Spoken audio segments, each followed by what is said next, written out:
something happens gradually over a long period of time, often the change goes unnoticed. If something is changing incrementally, those changes are often so small that they appear insignificant or even natural, and yet those changes all add up until we scarcely recognize what we begun with. Such is the case with big government. Over the last century, there has been a steady but unmistakable slide towards bigger and bigger government. Such was the gradual nature of this change that many people consider big government to be natural, and assume either that it was always this way, or that big government is better. Neither is true. The most disturbing of all has been the lack of discussion on the subject. How does big government occur, and what are the implications? First off, how big is government in today's world? There is no clear way to gauge just how big government is, but there are several indicators that can give us an idea.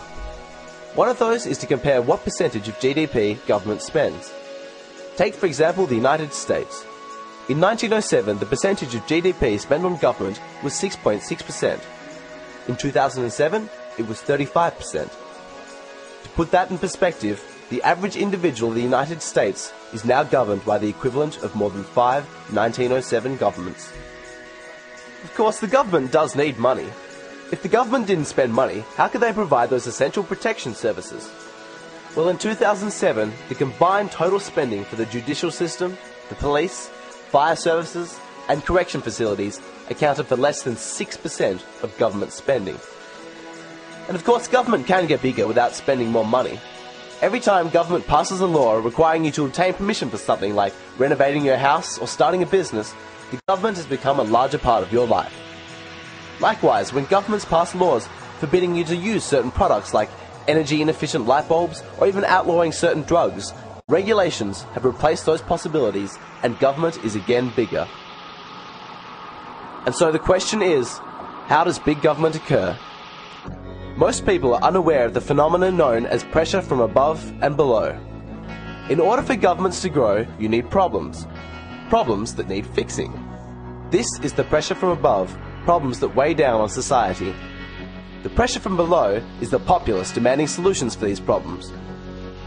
In the past, if there were problems facing society, they would be dealt with by individuals within that society. For example, the issue of women's rights. The feminist movement's first strategy was not to go straight to the government and demand equal opportunity laws.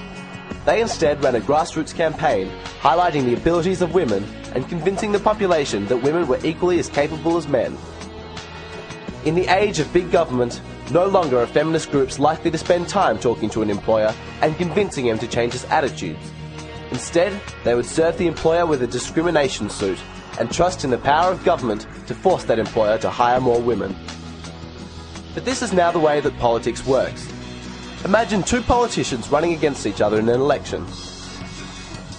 Voters observe one candidate claiming that all is fine in the world and running on a platform of inactivity. The other candidate rails against the many plagues of society, pointing out problems left and right, and offers a platform of government solutions to these problems. When society is faced with a crisis, they often turn to their political leaders. It is not a coincidence that wartime politicians are often re-elected. However, what happens if there are genuinely no crisis facing society?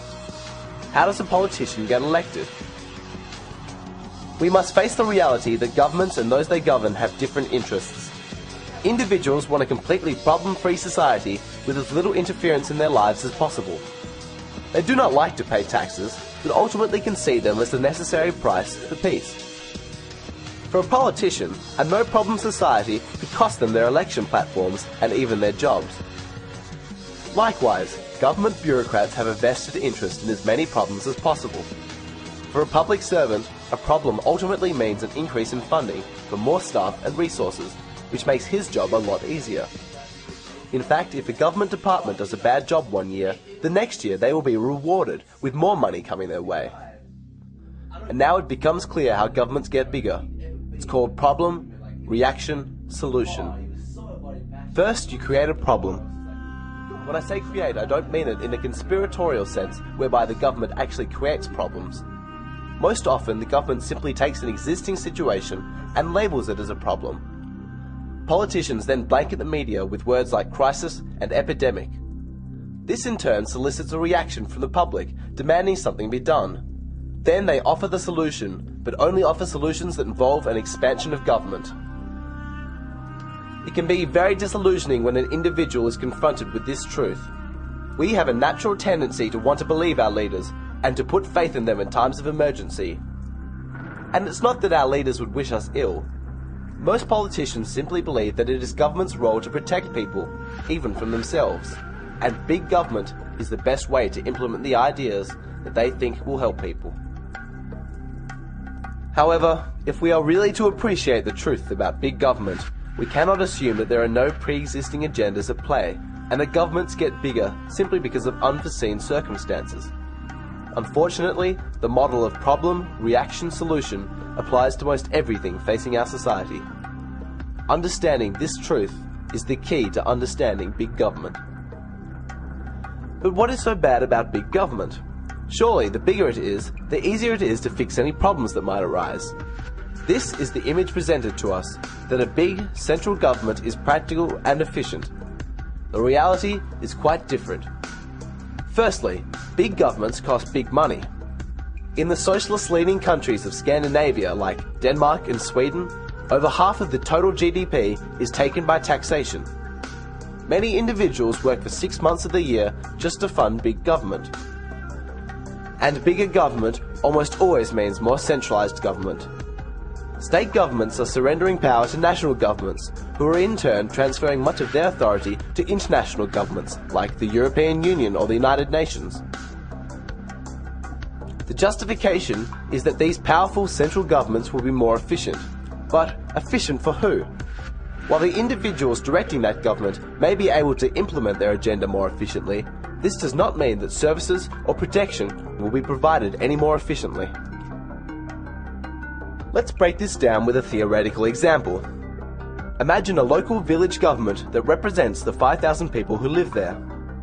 This village has an alliance with other nearby villages that guarantee joint defense programs and free trade. This is administered by a central regional government. However, all other issues are dealt with by the village governments, such as providing a police force, running the local school, and organising volunteer programs to protect the village's livestock against wolves and other predators. Because the population in this village is very small, the amount of tax required from each citizen is extremely low. When dealing with small amounts of money or resources, the government is able to minimise any wasteful spending. If an administrative error is made, it is easily traced and the amount lost will only be small anyway. But what if the central regional government, representing 20 or so villages, then took over responsibility for running the Night Watch program? It enlisted the volunteers, purchased the guns and flashlights and organised the schedules for each night. Let's say the individual running the central regional government has long pushed for handguns to be used instead of the rifles used by some of the villagers. In the sense that he can now implement this agenda, the central government is now more efficient.